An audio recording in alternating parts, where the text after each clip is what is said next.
tỏ môn đừng chạp đàm và môn chạp đàm xong nay nom luôn thị sân bà mình đến tới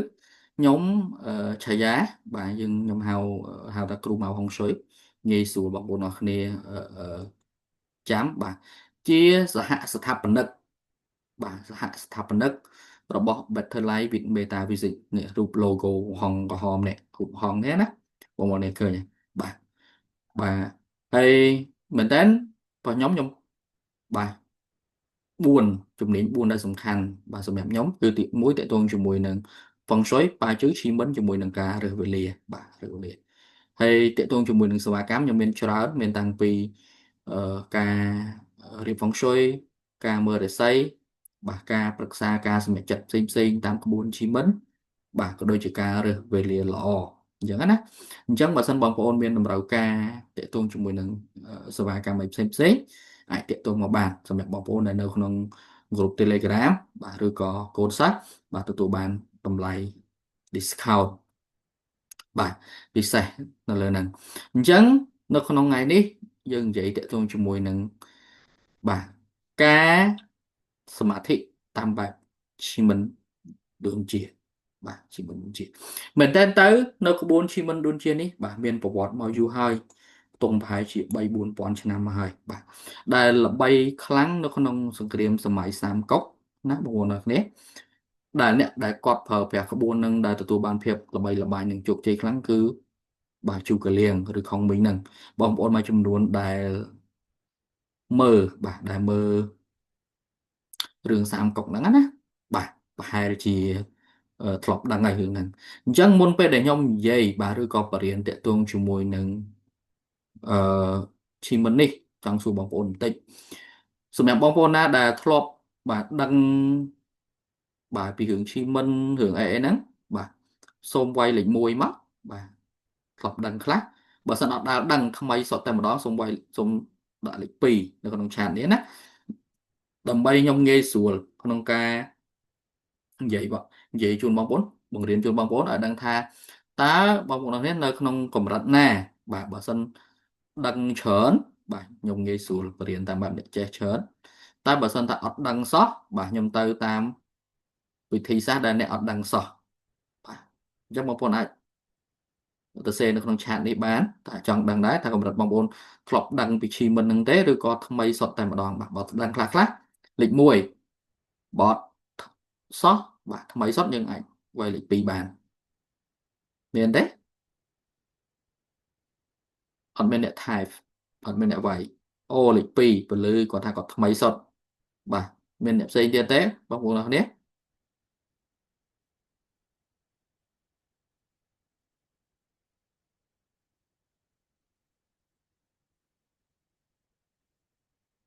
បាទមានតែពលឺមួយថ្មីសុទ្ធអញ្ចឹងខ្ញុំចាត់ទុកថាបាទថ្មីទាំងអស់គ្នាបាទថ្មីទាំងអស់គ្នាចាស់ណាអញ្ចឹងបាទតាក់ទងជាមួយនឹងឈីមិននេះបាទមុននឹងចូលដល់ខ្ញុំចង់ជំរាបបងប្អូនបន្តិចថាតើបាទឈីមិនសមាធិឈីមិនដួនជាហ្នឹងណាខុសគ្នានឹងច្បាប់ស្រូបទាញដូចម្ដេចបាទដូចគ្នាអត់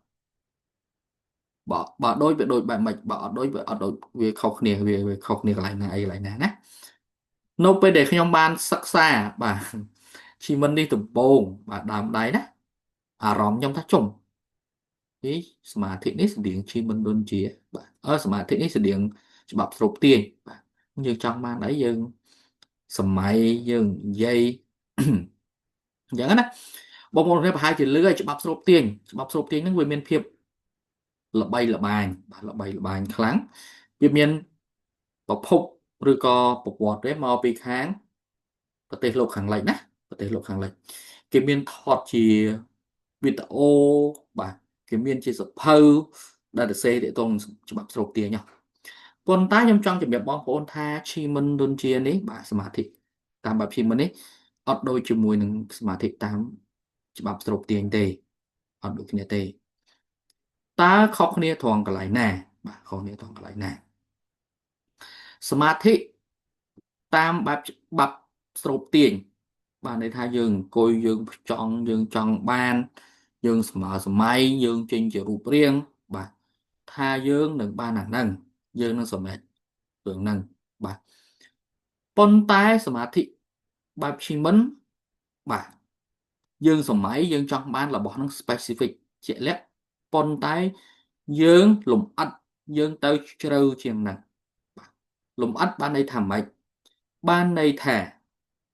dương ắt che ta ngày đi sầm máy chân sai sầm máy chân thành sai ở đây dương minh tư bác tư á lệch cả trường bầu nát ban đây thà dương thử bài từ từ nào mùi chỉ lẽ bài nón á bài nón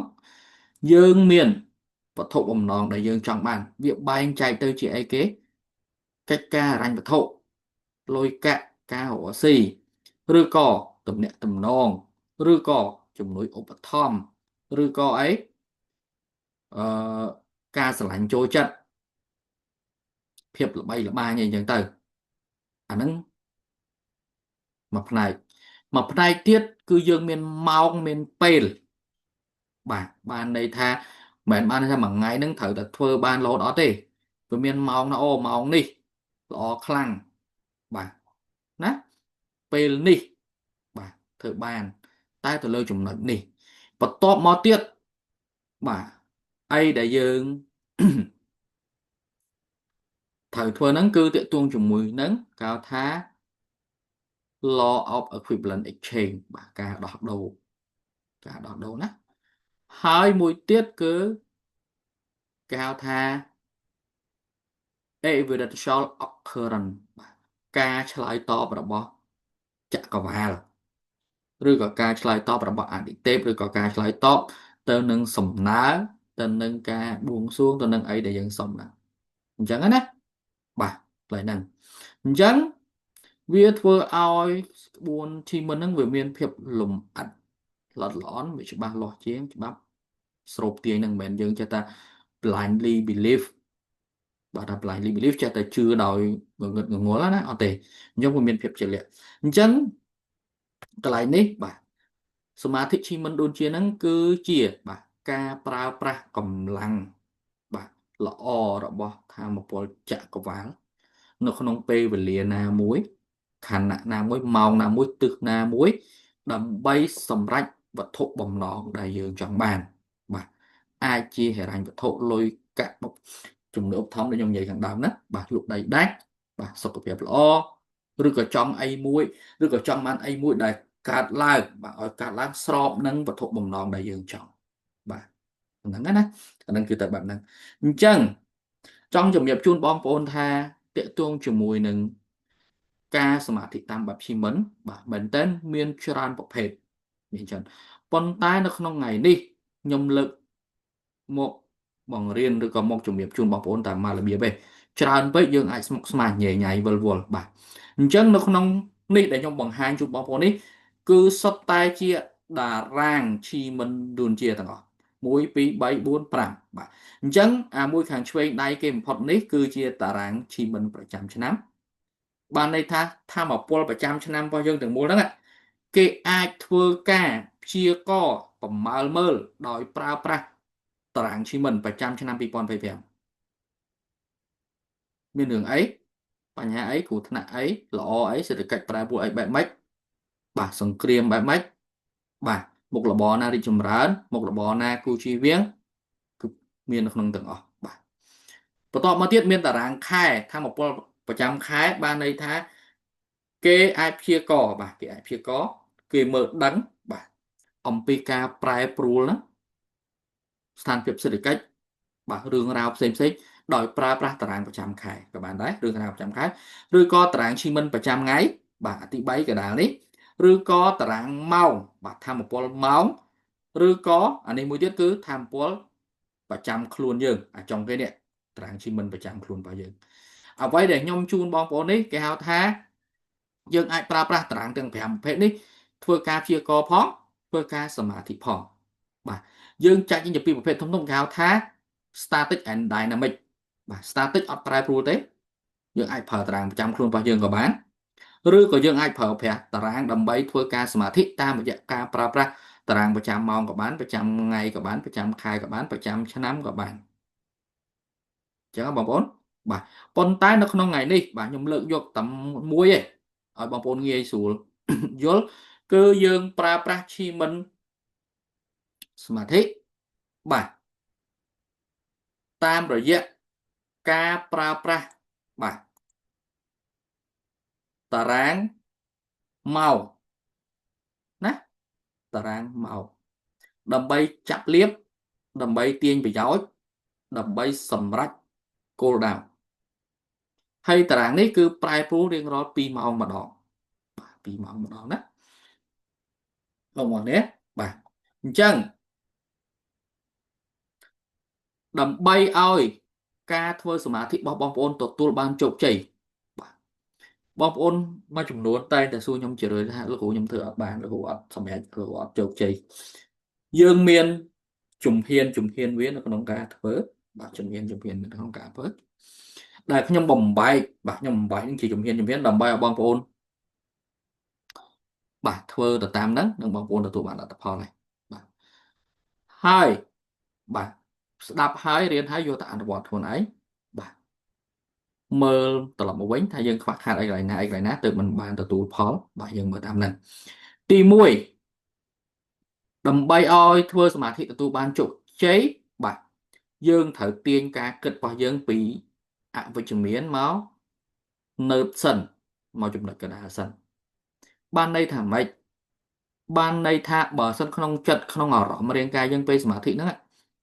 យើងនៅមានចិត្តអវិជ្ជមាន downward spiral អាហ្នឹងអត់បានទេទាញមិនក៏អត់បានដែរមកថាសុំមិនក៏អត់បានដែរបានន័យថាយើងអវិជ្ជមាននៅក្នុងខ្លួនហើយស្អាតអញ្ចឹងទាញអត់បានទេបាទអញ្ចឹងយើងអត់អាចទាញអវិជ្ជមានហ្នឹងទៅវិជ្ជមានហ្មងទេរបស់ក្រោម0ទាញមកដល់0សិនហើយបានទាញពី0ទៅលើបន្តទៀតលើបន្តទៀតណាបានន័យថាម៉េចតម្លាក់ចោលរឿងមិនល្អ stress ស្មុគស្មាញឲ្យនៅសិនបាទពេលនៅហើយចាប់ដើមម្ដងតិចគិតទៅលើរឿងល្អកុំគិតថាបើវាអត់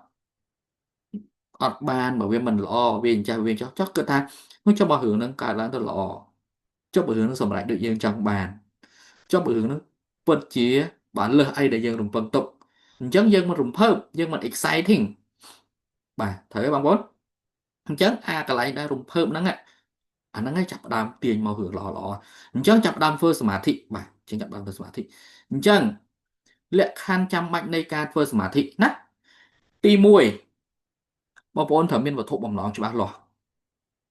វត្ថុបំណងច្បាស់លាស់វត្ថុបំណងច្បាស់លាស់អាចជាអីដូចខ្ញុំនិយាយហិរញ្ញវត្ថុសុខភាពទំនាក់ទំនងការងារកេរ្តិ៍ឈ្មោះមុខមាត់ឋានៈតួនាទីបាទឬក៏ឯកមានមួយសិនវត្ថុបំណងរបស់យើងមួយសិនណាសម្រាប់អ្នកដែលចាប់ផ្ដើមដំបូងកម្រិតបឋម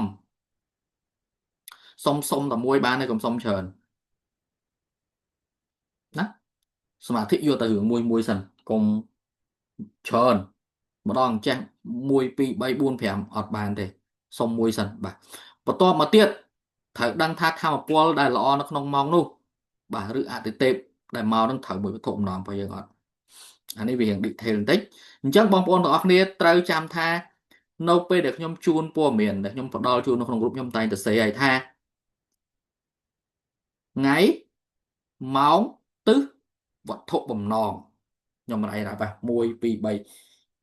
វត្ថុបំណងអីគេត្រូវអាវត្ថុបំណងដែលមកហ្នឹងដែលថាពលត្រូវមួយរបស់យើងអត់ណាឧទាហរណ៍ថា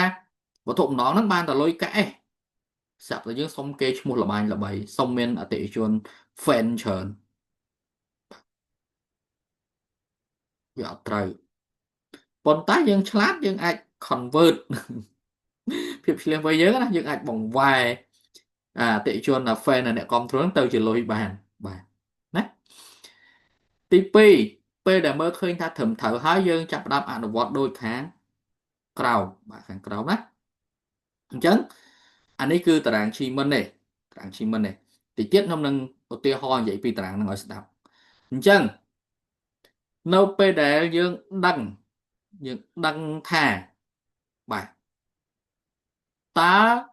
ទិសល្អនៅកន្លែងណាម៉ោងល្អនៅកន្លែងណាហើយត្រូវមួយធំណោយើងហើយអង្គុយណាឲ្យមានផាសុកភាពបានន័យថាយើង feel ស្រួល comfortable កុំឲ្យបាទ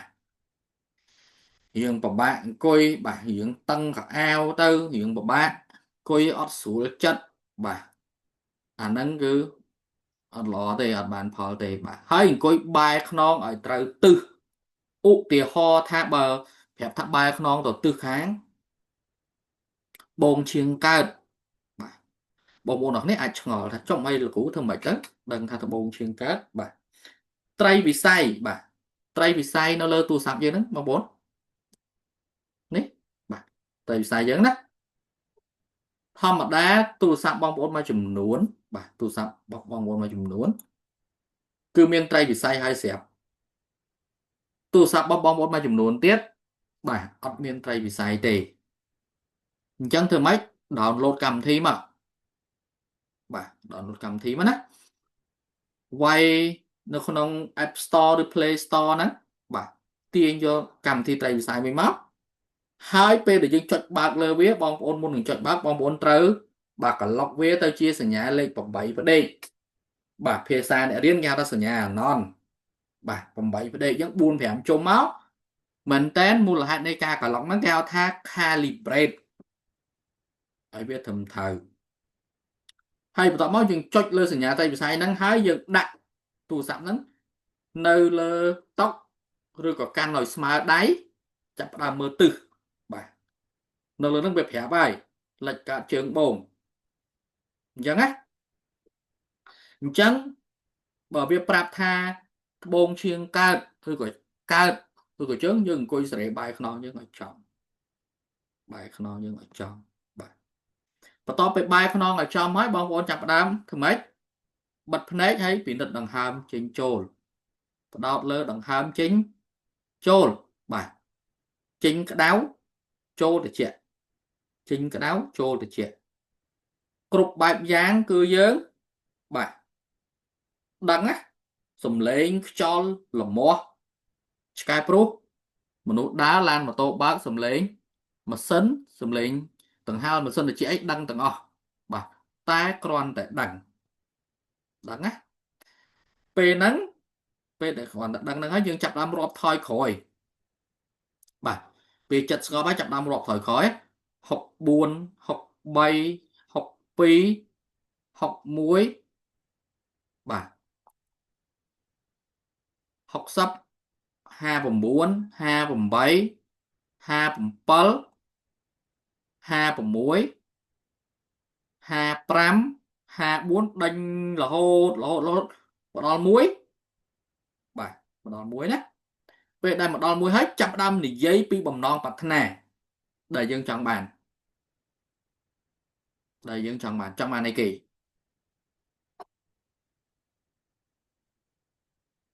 បាទអញ្ចឹងចង់បានអី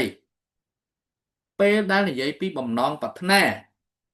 នៅក្នុងបំណងប្រាថ្នាហ្នឹងបាទ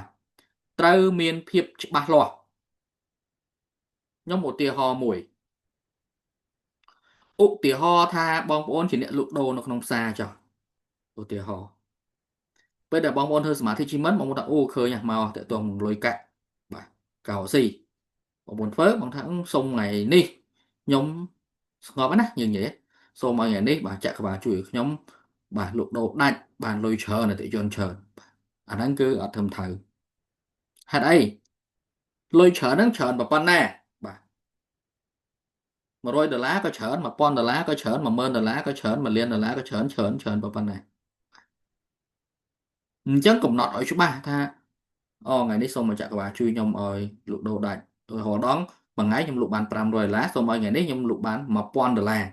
បាទ1000ហ្នឹងគិតត្រឹមម៉ោងប៉ុន្មានឧទាហរណ៍ថាយើងធ្វើម៉ោង9ព្រឹក1ម៉ោងហ្នឹងចន្លោះចាប់ពីម៉ោង9ព្រឹកដល់ម៉ោងប៉ុន្មាន5ល្ងាចនៅថ្ងៃណាថ្ងៃទីបាទឧទាហរណ៍ថាថ្ងៃទី8ខែវិច្ឆិកាអញ្ចឹងទៅឲ្យច្បាស់បាទបន្តមកទៀតពេលដែលយើងច្បាស់លាស់មានចំនួនមានពេលវេលាមានអីជាក់លាក់ទី11គឺការដោះដូរបានន័យថាម៉េចការដោះដូរនៅទីនេះមិនមែនសំដៅថាសុំឲ្យត្រូវតែអីមានដោះដូរនឹងជួបបញ្ហាឬក៏អឺ មានរឿងអីមិនល្អអត់ទេការដោះដូរនៅទីនេះសំដៅទៅលើសកម្មភាពដែលបងប្អូននឹងធ្វើដើម្បីឲ្យសម្រេចនៅវត្ថុបំណងហ្នឹងយើងហៅថាភាសាបច្ចេកទេស law of equivalent exchange ច្បាប់នៃការដោះដូរដែលមានគុណតម្លៃស្មើគ្នាអញ្ចឹងណាអញ្ចឹងនៅពេលដែលយើងបាទយើងការដោះដូរហ្នឹងក៏យើងនិយាយដែរណានិយាយចប់បាទយើងនិយាយការដោះដូរហ្នឹងការដោះដូរហ្នឹងត្រូវប្រកាសចិត្តថាខ្លួនយើងនិយាយណាត្រូវប្រកាសចិត្តថាការដោះដូរឬក៏ផែនការសកម្មភាពហ្នឹងវាត្រូវមានតម្លៃស្មើឬក៏ធ្វើបាទឬក៏លទ្ធផលវាចេញមកទទួលបាននៅអ្វីដែលយើងចង់បានដែរបាទហ្នឹងណាការដោះដូរហ្នឹង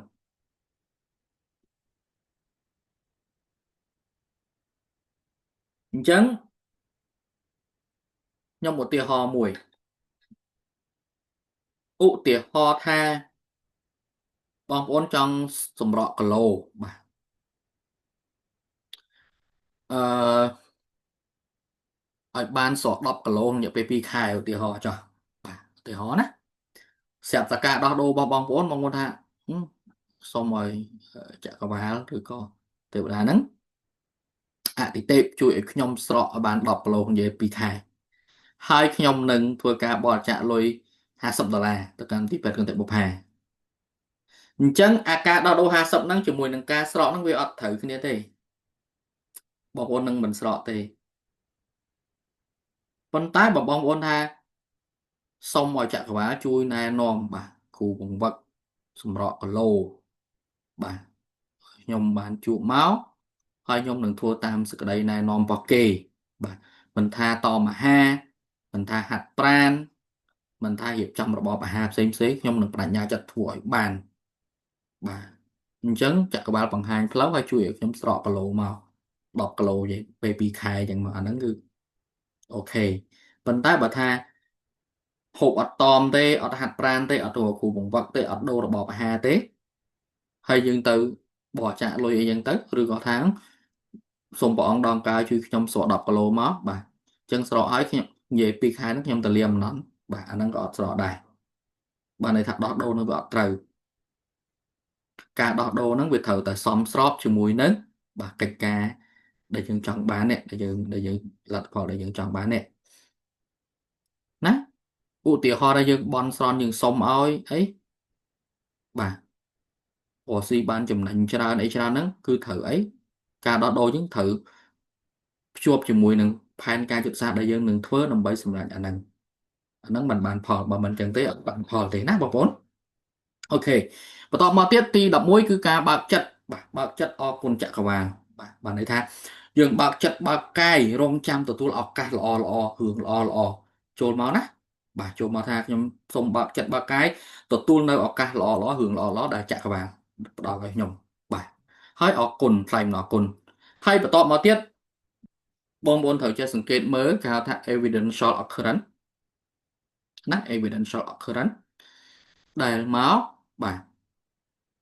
ដែលដល់មកដើម្បីបាទដើម្បីដឹងថាតើសំណើឬក៏ការសមាធិរបស់យើងហ្នឹងបាទចក្រវាលគាត់ផ្ដល់ឱកាសអត់អូខេអត់អីអត់បើថាអត់ឃើញទេបាទអាហ្នឹងបានន័យថាប្រហែលជាសុំអត់បានទេណាបាទ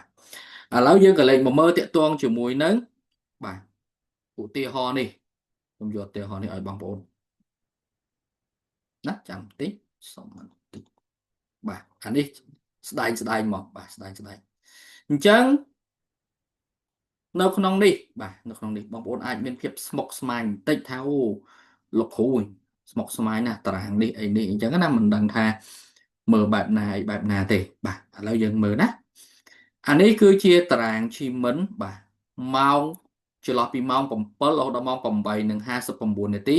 ថ្ងៃទី8ខែវិច្ឆិកាណាហើយមានវិច្ឆិកាយើងឃើញថានៅទិសខាងត្បូងជាងកើតបាទមានធម៌ពលល្អជាច្រើនបាទល្អជាច្រើនយើងមាន Lido នេះអានេះតកតងនឹងលុយបាទ Pink Fire នេះបាទពូកែចរចា ambassador នេះជំនួយឧបត្ថម្ភហើយអីដែលយើងឃើញមានឃើញ flying bird អានេះគឺបាទបក្សីទេពធ្លាក់ចូលលាងទ្រព្យដែលថាមពលនេះល្អខ្លាំងក្នុងការទទួលបានលៀបសក្ការៈលុយផ្សេងអញ្ចឹងបាទជំរាបជូនបងប្អូនណាកត់ទុកខ្លួនឯងបាទថ្ងៃទី8ខែវិច្ឆិកានេះចន្លោះពីម៉ោង7រហូតដល់ម៉ោង8:59 នាទីព្រឹកអង្គុយបែរខ្នងទៅត្បូងឈៀងកើតសុំលៀបសំណាងបាទលុបដោដាច់ហេងទ្របចូលមកដោយបាទប្រឹងតិចតួចឬក៏មិនប្រឹងសោះហេងខ្លាំងបងប្អូននេះបាទអានឹងហើយគឺជាឧទាហរណ៍មួយនៃការប្រើប្រាស់ថាមពលឬក៏តារាងម៉ោងបាទរបស់ក្បួនឈីមិនឌួនជានៅក្នុងការជួយយើងឲ្យសម្រេចពីលទ្ធផលឬក៏វត្ថុបំណងរបស់យើងដែលខ្ញុំខ្លួនឯងនឹងតែងតែប្រើប្រាស់ជារឿយបាទចូលចិត្តប្រើបាទចូលចិត្តប្រើហើយមានភាពបាទងាយស្រួលណាស់បាទងាយស្រួលណាស់បងប្អូនគ្នាណាកត់ទុកខ្លួនឯងណានេះគឺល្អមែនតើបាទខាន់ស្អែកប្រយ័ត្នភ្លេចអត់ដឹងទេខាតដែរបាទអ្នកចូលមកនេះចំណេញបាទហើយសួរសំណួរតទៀតថាបាទថាតើជីមិនឌួនជានឹងមានអីលើសពីសមាធិដូចខ្ញុំនិយាយអញ្ចឹងមានច្រើនបាទអ្វីដែលពេញនិយមដែលងាយជាងគេសម្រាប់ជីមិនហ្នឹងគឺសមាធិហ្នឹងហើយហើយបន្ទាប់មក second popular បាទអាពេញនិយមទី2ហ្នឹងគឺឈីមិនឌួនជាព្យាករណ៍ភាសាអង់គ្លេសគេហៅឈីមិនឌួនជា forecasting ព្យាករណ៍ណាព្យាករណ៍អាហ្នឹងពេញនិយមទី2បាទពេញនិយមទី3គឺឈីមិនឌួនជា execution បាទការប្រើប្រាស់យកមកអនុវត្តយកមកប្រតិបត្តិនៅក្នុងកិច្ចការងារបាទបន្តមកទៀតដែលពេញនិយមទី4ហ្នឹងគឺឈីមិនឌួនជា battlefield អាហ្នឹងបែបរវល់អ្នករស់ស៊ីធំបាទកម្រិតយុទ្ធសាស្ត្រចម្បាំងបាទចង់ជំរាបជូនបងប្អូនដែរបាទនៅក្នុងឈីមិនឌួនជានេះខ្ញុំគ្រាន់តែបង្ហាញបងប្អូនមួយណាបងប្អូនមួយផ្នែកតូចនៃឈីមិនឌួនជាសមាធិទេអញ្ចឹងនៅក្នុងនេះបាទខ្ញុំមានបើកបង្រៀនតាក់ទងជាមួយនឹងវិជ្ជាឈីមិនឌួនជាកែប្រែជីវិតបាទដែលផ្ដោតលើ2ធំសំខាន់ទី1គឺឈីមិនឌុនជាសមាធិទី2គឺឈីមិនឌុនជាព្យាករណ៍ណាព្យាករណ៍ហ្នឹងដើម្បីឲ្យបងប្អូនប្រើប្រាស់នៅក្នុងជីវិតជាពិសេសនៅក្នុងយុគ9នេះជួយយើងពួកអីនៅក្នុង2025នេះអត់ទាន់បញ្ហាអត់ទាន់ខ្លាំងទេ26 27បាទបញ្ហាកាន់តែខ្លាំងណាបញ្ហាកាន់តែអញ្ចឹងនៅពេលដែលយើងមានចំណេះយើងមានឧបករណ៍យើងមានរបស់យើងមានខែលសម្រាប់ជួយយើងការសម្រេចចិត្តបាទរបស់យើងកាន់តែច្បាស់លាស់កាន់តែត្រឹមត្រូវខ្ញុំសួរបងប្អូនមួយបើសិនបាទមានមិត្តភ័ក្តិយើងគេហៅយើងមកស៊ីចូលហ៊ុនហើយគេនិយាយទៅតំណងហើយបងប្អូនថាអីមើលទៅស្ដាប់ទៅតំណងដែរបាទចង់ចូលហ៊ុនសហការតែបងប្អូនអត់ដឹងថាពេលដែលដាក់ទៅលុយហ្នឹងកប់អត់ព្រោះស៊ីហ្នឹងទៅមុខអត់បាទចំណេញអត់យើងនិយាយសួរសាប់ល្អអត់យើងអត់ដឹងទេប៉ុន្តែឈីមិនឌួនជាក៏អាចឆ្លើយបាន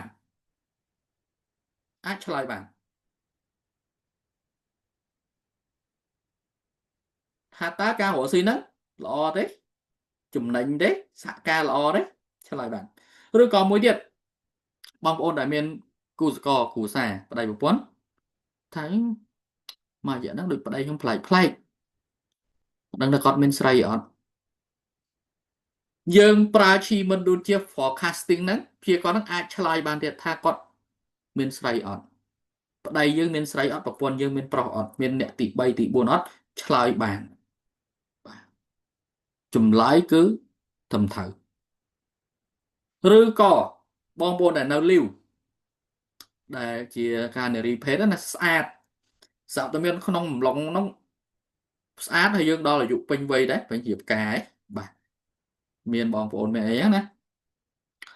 បុរសពីរនាក់មកចោមស្រឡាញ់អត់ដឹងថារើសមួយអត់ដឹងថាមួយណាល្អមួយណាមិនល្អឈីមិនដួនជាក៏អាចឆ្លើយបាន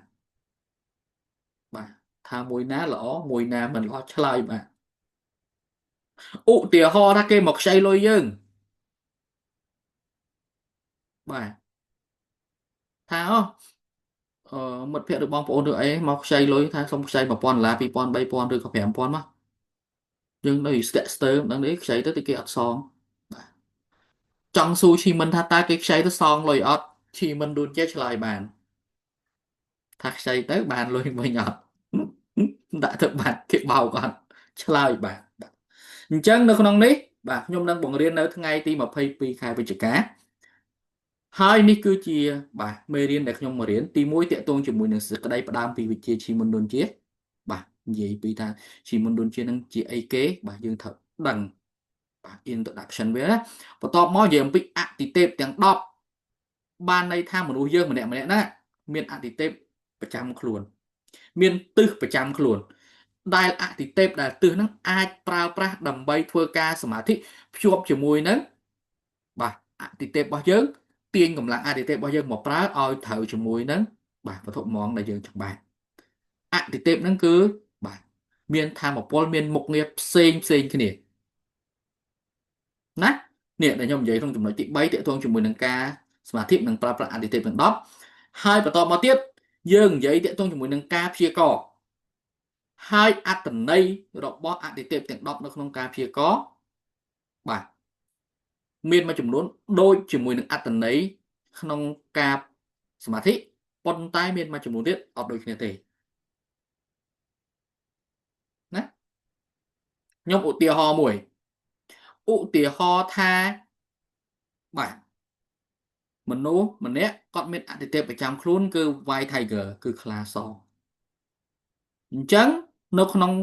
និយាយអំពីអតិទេពប្រចាំខ្លួនមនុស្សដែលមាន White Tiger គឺជាមនុស្សមួយដែលសុខភាពគាត់ល្អអត់ងាយឈឺគាត់មានភាពក្លាហានគាត់មានថាមពលអាហ្នឹងនៅក្នុងឈីមិតសមាធិអតិទេពប្រចាំខ្លួនណាប៉ុន្តែបើនៅក្នុងការព្យាករណ៍ពេលដែលយើងព្យាករណ៍មកចេញអតិទេព White Tiger បាទយើងបកស្រាយថាគឺឆេវឆាវគឺអញ្ញាមអញៅគឺមានបញ្ហាគឺមានការឆ្លុះប្រកែកយ៉ាងបងប្អូនបាទបន្តមកទៀតយើងនិយាយអំពីតារាទេពទាំង9ដែលបងប្អូនឃើញតារាងមិញមានស្មុកស្មាញណាបាទអញ្ចឹងពេលយើងរៀនទៅយើងលែងស្មុកស្មាញហើយយើងមានតារាទេពទាំង9អត្ថន័យមុខងាររបស់វាបន្ទាប់មកយើងនិយាយអំពីទ្វារទាំង8បាទបន្ទាប់មកយើងនិយាយអំពីធាតុទាំង10ណាអាហ្នឹងគឺជាធាតុដែលយើងត្រូវដឹងបាទបន្ទាប់មកទៀតយើងនិយាយអំពីរបៀបនៃការទាញយកតារាងឈីមុនដុនជានិងការអានលទ្ធផលនៃការព្យាករណ៍បាទការអានលទ្ធផលនៃការព្យាករណ៍របស់យើងណាហើយបន្តមកទៀតពេលដែលយើងចេះអានហើយយើងរៀនព្យាករណ៍ពីលុយកាក់ពីការងារពីទ្រព្យសម្បត្តិគេខ្ចីលុយគេជពាក់លុយបាទគេហៅរកស៊ីចូលហ៊ុនសហការបាទតើត្រឹមត្រូវទេល្អទេឆ្លើយបានទាំងអស់បាទបន្ទាប់មកលេខ9ព្យាករណ៍ពីប្តីប្រពន្ធស្នេហាគូសង្សារបាទគេចូលមកស្រឡាញ់យើងស្មោះទេប្តីមានស្រីទេប្រពន្ធមានប្រុសទេគូសង្សារយើងមានអ្នកទី3ទេឈីមិនព្យាករណ៍ឆ្លើយបានឆ្លើយមកគឺត្រូវ100%បន្ទាប់មកព្យាករណ៍ពីជំងឺបាទឧទាហរណ៍ថាខ្លួនឯងនឹងឈឺទៅពេទ្យទៅពេទ្យក្នុងស្រុកហ្នឹងព្យាបាលបានទេឬក៏ត្រូវការទៅពេទ្យក្រៅស្រុកឬក៏បើយើងជាឪពុកម្ដាយយើងមានកូនបាទយើងយកកូនទៅពេទ្យថាពេទ្យដាក់ថ្នាំហ្នឹងត្រូវអត់កូនខ្ញុំបាទប្រសិទ្ធភាពថ្នាំហ្នឹងត្រូវអត់ បែបហ្នឹងពិតជាបកកាយច្បាស់ជំនាញរបស់គាត់មិនអត់គាត់វិភាគរោគសញ្ញាត្រូវអត់ឈីមិនឆ្លើយបានឈីមិនព្យាករណ៍ណា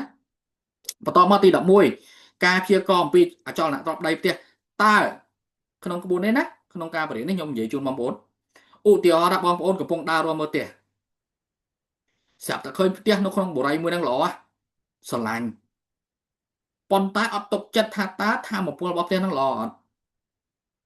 យើងប្រើតារាងឈីមិនព្យាករណ៍បានទៀតគេហៅថា macroscopic view អត់ចាំបាច់ទៅដល់ទេអត់ចាំបាច់ធ្វើការវិភាគ feng shui វិភាគ feng shui បានដូចគ្នាប៉ុន្តែត្រូវការលំអិតខ្លាំងត្រូវការវែងឆ្ងាយឈីមិនអត់ទេដាក់តារាងពងពណ៌ខាប់ផាំងចេញមកថាដីហ្នឹងផ្ទះហ្នឹងយើងទិញបានតែល្អទេបើល្អយើងទិញទៅ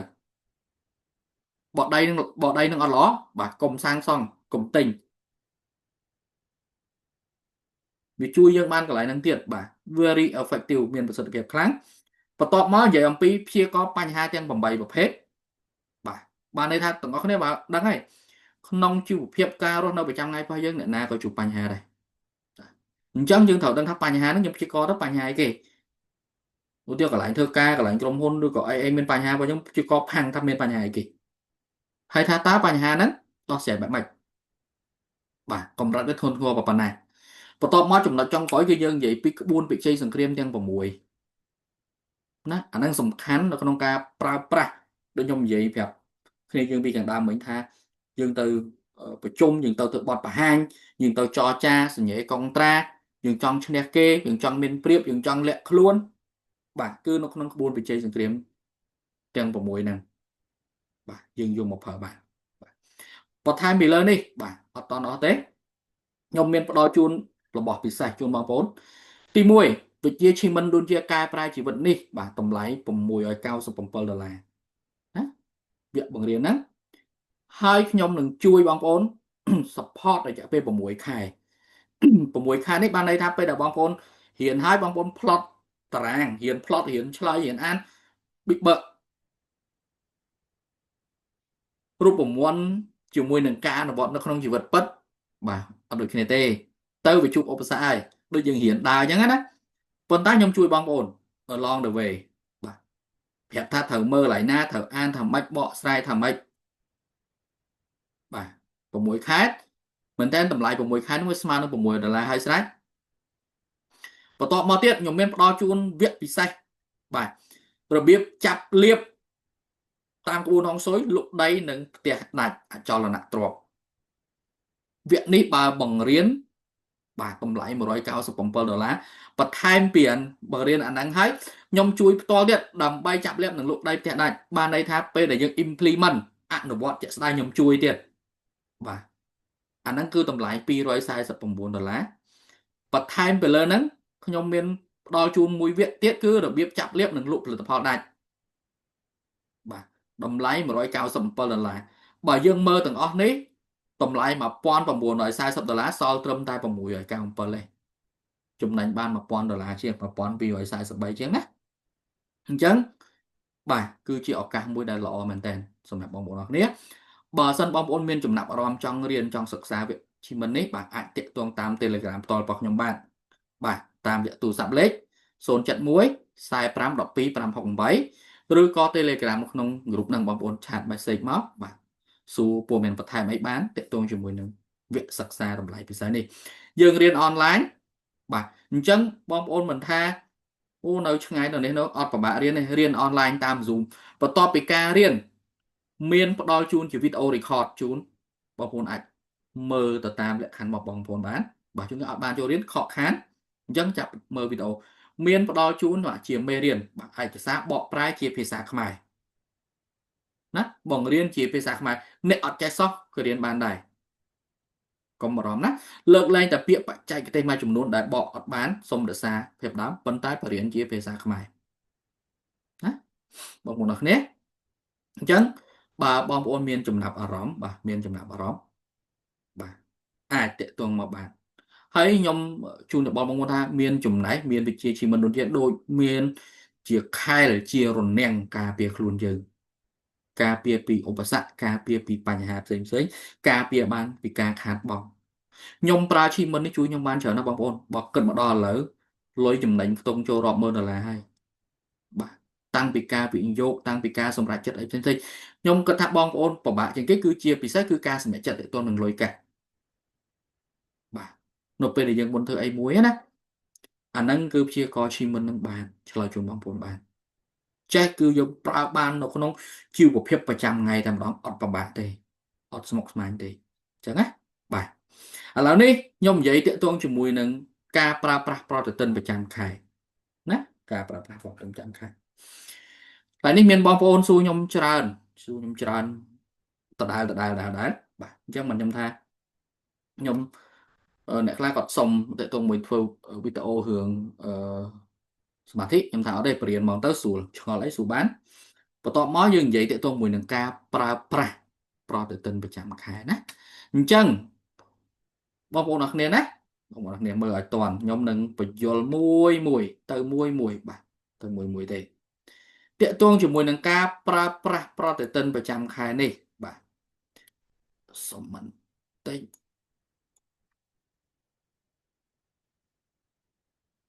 បាទយើងឃើញថាប្រតិទិននេះគឺប្រចាំខែវិច្ឆិកា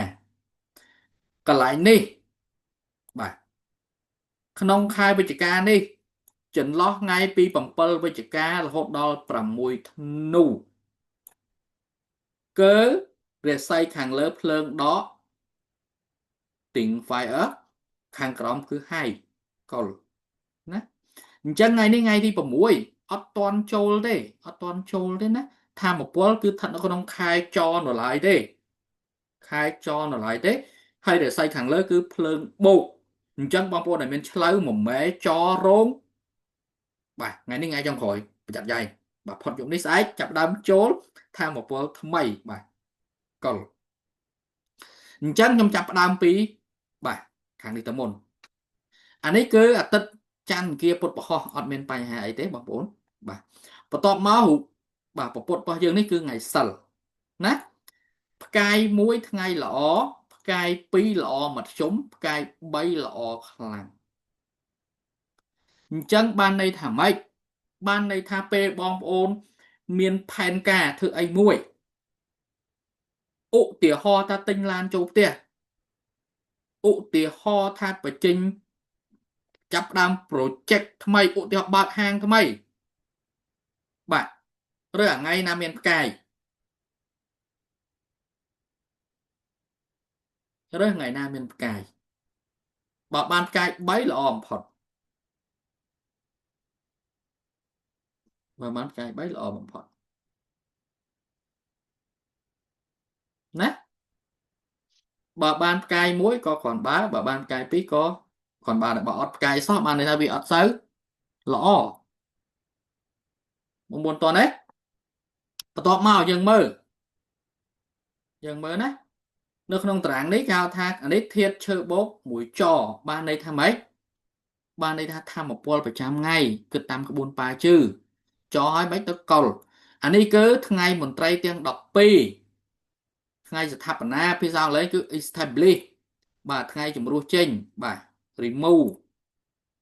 full ផ្កាយ3នេះថ្ងៃទី3នេះល្អបើយើងហួសហើយយើងបាច់និយាយបាទអញ្ចឹងថ្ងៃនេះផ្កាយ1ដែរបាទដៃដកមួយថោះថ្ងៃផ្ដួចផ្ដើម initiate ដល់ពេលចូលដល់ថ្ងៃទី7ចាប់ដើមដូរខែបាទផ្កាយ1ដែរថ្ងៃ initiate ដែរបាទអញ្ចឹងថ្ងៃនេះគឺថ្ងៃថោះស្អែកចូលថ្ងៃរោងបងប្អូនផ្កាយ1ដូចគ្នាណាអញ្ចឹងបានថាធម្មពលល្អអាចឲ្យយើងប្រើប្រាស់បាទនៅក្នុងការធ្វើកិច្ចការឬក៏បាទចាប់ផ្ដើមគម្រោងអីផ្សេងបានបងប្អូនតោះណាបន្តមកទៀតកន្លែងនេះគឺអីគេអានេះគឺតារាងតារាសាស្ត្រប្រចាំខែជាមួយនឹងតារាសាស្ត្រប្រចាំថ្ងៃខ្ញុំអត់ទៅ detail ទេបាទដោយសារនេះមិនមែនជាវគ្គតារាសាស្ត្រមិនមែនជាវគ្គ Feng Shui ខ្ញុំគ្រាន់តែជម្រាបជូនបងប្អូននៃការរបៀបនៃការមើលខ្លះសម្រាប់បងប្អូនដែលមានចំណេះដឹងរឿងតារាសាស្ត្របាទអញ្ចឹងបានន័យថាម៉េចអានេះអាធំនេះលេខធំនេះគឺតារាសាស្ត្រប្រចាំឆ្នាំ លេខតូចនេះគឺតារាសាស្ត្រប្រចាំខែបាទអញ្ចឹងនៅក្នុងចន្លោះពីថ្ងៃទី7វិច្ឆិកាដល់ថ្ងៃទី6ធ្នូនេះកណ្ដាលនេះគឺលេខ2ដូចគ្នាណាជើងជាងលេខ3លេខ3បានន័យថាម៉េចលេខដូចគ្នាឃើញទេអញ្ចឹងបានន័យថាថាមពលនៅក្នុងតំបន់មួយនេះវាមានថាមពលខ្លាំងឧទាហរណ៍ថាជើងជាងកើតនេះលេខ5បាទតទៅ2អញ្ចឹងបន្ថែមការប្រុងប្រយ័ត្នហាមរុះរើបាទភ្ជួររូបថតគោះដំដេកគោលកាប់ដាំផ្កាបាទស្វានកោះការ៉ូនៅតំបន់ជើងឈៀងកើតនៃផ្ទះយើងបាទតែប៉ះហើយមានបញ្ហាហើយអញ្ចឹងអាហ្នឹងគឺរបៀបនៃការប្រើប្រាស់តារាងបាទប្រចាំខែហ្នឹងបានន័យថាម៉េចបានន័យថាវាមានតាំងពីតារាសាស្ត្រមានតាំងពីថ្ងៃល្អឲ្យបងប្អូនទាំងអស់គ្នា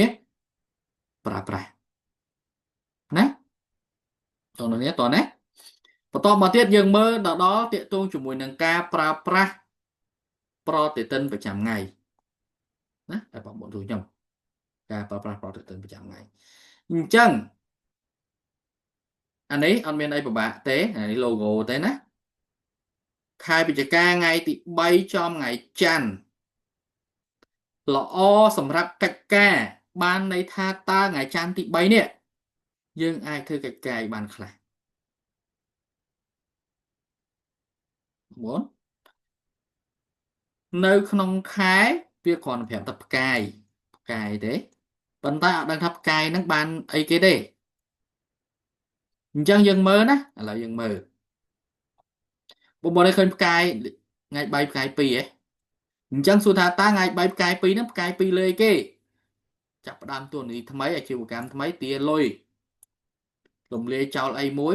សកម្មភាពហិរញ្ញវត្ថុទាក់ទងនឹងលុយកាក់វិនិយោគទៅយកលុយទៅដាក់នៅធនាគារអញ្ចឹងទៅបុកគ្រឹះបាទរៀបការជួបមិត្តភ័ក្តិថ្មីថ្មីបួងសួងបន់ស្រន់ដាក់មេតាបូលជួលផ្ទះសញ្ញេកុងត្រាឬក៏ជួញដូរបាទជីវៀងរើផ្ទះព្យាបាលជំងឺហើយធ្វើដំណើរចុះបងប្អូនថាលោកគ្រូស្រាប់ថ្ងៃខ្ញុំត្រូវធ្វើដំណើរបាទ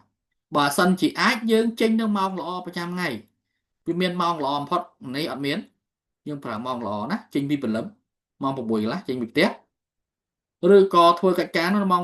9ឬក៏9កន្លះឬក៏ម៉ោង3ល្ងាចម៉ោង3រសៀលចឹងណាអាហ្នឹងយើងប្រើថាមពលល្អប្រចាំថ្ងៃហើយយើងប្រើម៉ោងល្អទៀតវាជួយយើងទៀត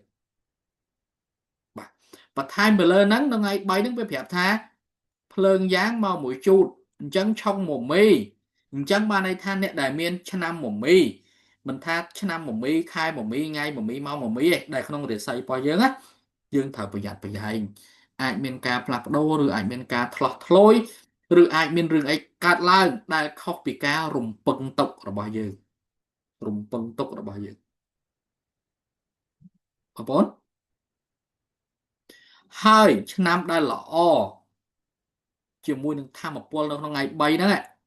អ្នកដែលមានជូតអ្នកដែលមានរោងអ្នកដែលមានវោកជាមួយនឹងអ្នកដែលមានឆ្លៅមិនថានៅក្នុងតួឆ្នាំ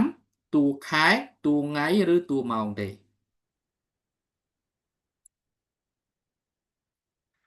បងប្អូននេះណាបន្តមកទៀត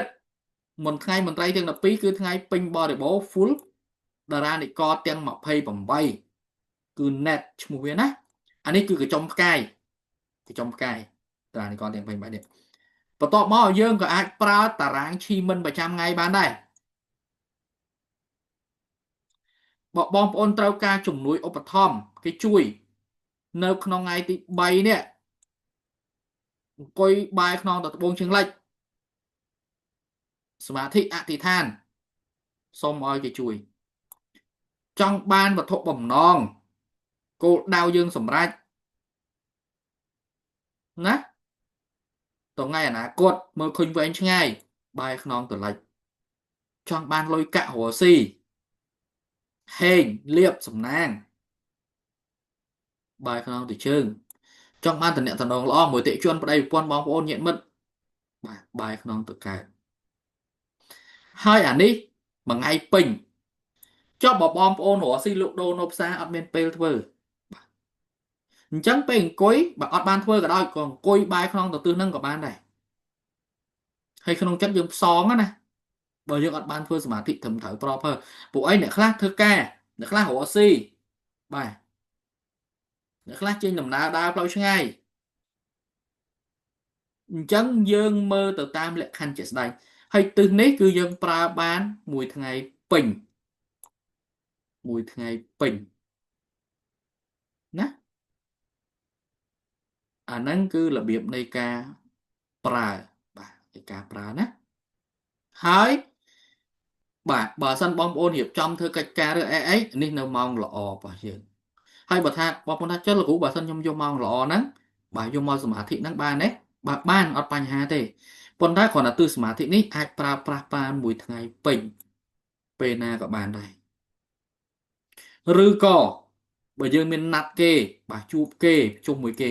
ពេលដែលណាត់ជួបគេប្រជុំឬក៏អីយើងអាចអង្គុយបាយខ្នងពេលឱកាសហ្នឹងបាយខ្នងទៅទិសហ្នឹងក៏បានដែរអាហ្នឹងក៏ថាមពលល្អនឹងជួយយើងដែរណាបងប្អូនអរគ្នា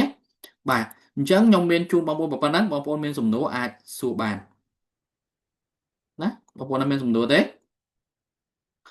សួរទាំងតាក់ទងជាមួយនឹងអ្វីដែលខ្ញុំបរៀនមិញហ្នឹងក៏បានឬក៏ចង់សួរតាក់ទងជាមួយនឹងរឿងហុងស៊ុយទូទៅអីក៏បានដែរបងប្អូន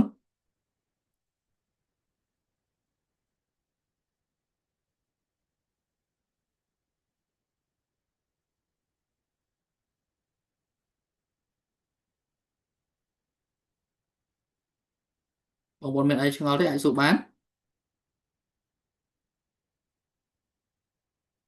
ស្ងាត់ជ្រាប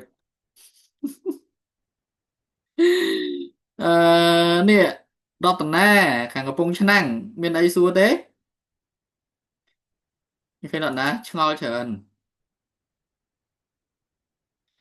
ចង់ឲ្យលោកគ្រូបង្រៀនពើមើលស្ដីមានស្រី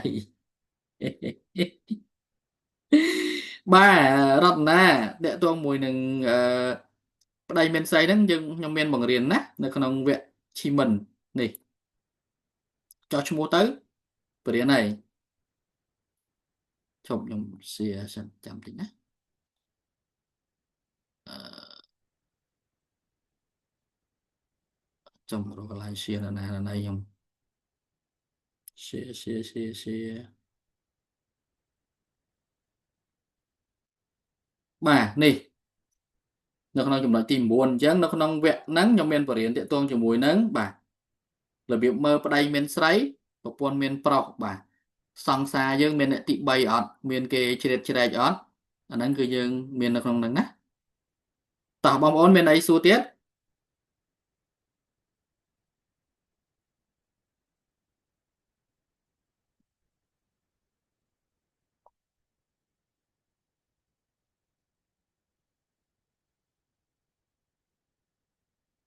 បងប្អូនមានចម្ងល់អីទេ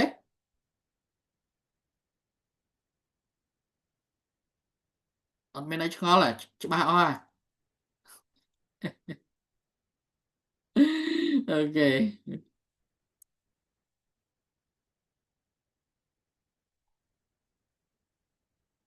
អូខេអរគុណណាអរគុណអញ្ចឹង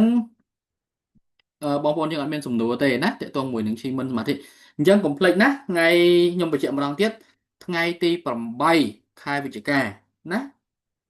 ខាន់ស្អែកអង្គុយបែរខ្នងទៅត្បូងឈៀងកើតម៉ោងចន្លោះម៉ោង7ដល់ម៉ោង8:59នាទីព្រឹក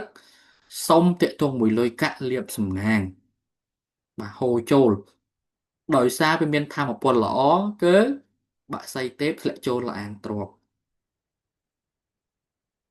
នៅក្នុងវគ្គឈីមិនហ្នឹងក៏មានបរិញ្ញាអាហ្នឹងដែរវាមានតាំងពីបាក់សីទេពវាមានតាំងពីអ្នកគរាជត្រឡប់ក្រោយបាទវាមានតាំងពីទេពធីតាយាមទ្វារបាទមានច្រើននៅក្នុងវគ្គហ្នឹងណាអញ្ចឹងបាទនេះគ្រាន់តែជាផ្នែកតូចមួយទេបាទបើសិនបងប្អូនមានចំណាប់អារម្មណ៍ចង់អឺ explore បាទ deep down ទៅមុខប្រើដើម្បីជួយឲ្យយើងទៅមុខបាទអាហ្នឹងអាចចូលរួមវគ្គមួយខ្ញុំបានបាទរតនាគាត់សួរថាតម្លៃប្រមាណបាទនេះឈប់ខ្ញុំបង្ហាញតិចសិនបាទសូម បង្ហាញម្ដងទៀតបាទអញ្ចឹងតកតងជាមួយនឹងបាទវគ្គឈីមិនសមាធិនេះឈីមិនដូចជាកែប្រែជីវិតនេះតម្លៃពេញគឺ$697បាទផ្ដល់ការជួយ support ជ្រោមជ្រែងក្នុងការអានក្នុងការមើលហ្នឹង6ខែស្មើនឹងតម្លៃ$600បាទណាខ្ញុំប្រួយតូចតិចបាទហើយខ្ញុំបន្ថែមជួនតាក់ទងជាមួយនឹង ហ្វុងស៊ុយចាប់លាបលុបដីនឹងផ្ទះបាទតម្លៃ$197ជួយផ្ទាល់ទៀតបាទរបៀបនៃការចាប់លាបលុបដីផ្ទះហ្នឹងណាតម្លៃ$249បូកជាមួយនឹងបាទហ្វុងស៊ុយមួយទៀតគឺចាប់លាបលុបផលិតផលដាច់បាទ$197អញ្ចឹងសរុប1940ប៉ុន្តែខ្ញុំគិតតែ697ទេបាទគឺផ្ដល់ជូនពិសេសមែនតើណាអញ្ចឹងចំណេញបាន$1243បាទយើងបង្រៀនអនឡាញមានវីដេអូផ្ដល់ជូនបាទវីដេអូ record ជូនឯកសារផ្ដល់ជូនជាភាសាខ្មែរណាបង្រៀនជាភាសាខ្មែរហើយបាទមិនយល់អីអាចសួរបានហើយវីដេអូហ្នឹងមើលរហូត save ទុកមើលខ្លួនឯងបានរហូតអត់បញ្ហាទេបាទអញ្ចឹងយើងនិយាយតាក់ទងជាមួយនឹងសេចក្តីផ្ដាំរបស់ឈីមុនដូចជាអតិទេពទាំង10បាទការសមាធិនេះបាទអានេះការសមាធិបន្ថែមពីអីដែលខ្ញុំបរៀនមិញទៀតណាមិញគឺសមាធិតាមម៉ោងទេហើយមែនតើយើងមាន5តារាងម៉ោងថ្ងៃខែឆ្នាំតារាងប្រចាំខ្លួនទៀតបាទហើយប្រើប្រាស់តារាងប្រចាំខ្លួនហ្នឹងគឺ powerful ហើយបើយើងចេះខ្ញុំនឹងបរៀនទៀតរបៀបបាទប្រើឲ្យច្រើនជាន់ណាអាហ្នឹងរត់តាមខ្លាំងទៀតធម្មពលរត់តែល្អប្រសើរខ្លាំងទៀតអញ្ចឹងយើងរៀនពីការព្យាករណ៍បាទអត្តន័យអតិទេពទាំង10យើងនិយាយពីទ្វារទាំង8យើងនិយាយអំពីតារាទេពទាំង9យើងនិយាយអំពីធាតុទេពទាំង10យើងនិយាយពីការទាញយកតារាងរបៀបអានតារាងរបៀបអានលទ្ធផលយើងនិយាយពីការព្យាករណ៍ទៅលើលុយកាក់ការងារទ្រព្យសម្បត្តិយើងនិយាយពីការព្យាករណ៍ពីប្តីប្រពន្ធស្នេហាគូសង្សារត្រីកោណចតុកោណកាយយើងនិយាយពីការព្យាករណ៍ទៅលើជំងឺយើងនិយាយពីការព្យាករណ៍មុនពេលទិញផ្ទះទិញដីទិញអីណាផ្ទះនឹងល្អទេដីនឹងល្អទេបាទទិញទៅនៅបានអត់អីបានអត់បាទណាអាហ្នឹងគឺក្នុងនឹងទាំងអស់យើងនិយាយអំពីព្យាករណ៍អំពីបញ្ហាធំទាំង8ប្រភេទយើងនិយាយអំពីកម្រិតនៃបញ្ហាទាំង8ហើយចុងក្រោយយើងនិយាយអំពីក្បួនវិជ័យសង្គ្រាមទាំង6បាទប្រើដើម្បីមានប្រៀបលើគូប្រកួតប្រជែងប្រើដើម្បីសម្រេចលទ្ធផលរបស់យើងបាទសុទ្ធតែមេត្តាខ្លឹមសំខាន់សម្រាប់ប្រើក្នុងជីវភាពសម្រាប់ប្រើជាឧបករណ៍សម្រាប់ប្រើជាខែលរបស់យើងនៅក្នុងយុគ9ហ្នឹងបាទមានអាហ្នឹងគឺមានប្រៀបជាងអ្នកដតីសម្រាប់ចិត្តអត់ខុសបាទអញ្ចឹងណាបងប្អូនអាចពិចារណាដោយខ្លួនឯងទៅបាទថាតើការ invest នេះមានសារៈប្រយោជន៍សម្រាប់យើងអត់អីអត់ថ្លឹងថ្លែងបាទតម្លៃជាមួយនឹងអ្វីដែលខ្ញុំផ្ដល់ជូននេះបាទថាតើវាស័ក្តិសមទេជាមួយនឹងការចំណាយហើយថាតើការចំណាយហ្នឹងនឹងអាចជួយបងប្អូនវិញបាទលើសអីដែលចំណាយនឹងទេគុណនឹងប្រមាណគុណនឹង5គុណនឹង10គុណនឹងប្រមាណអញ្ចឹងបាទការ invest នេះគឺមិនខកបំណងទេចំណេះដឹងណា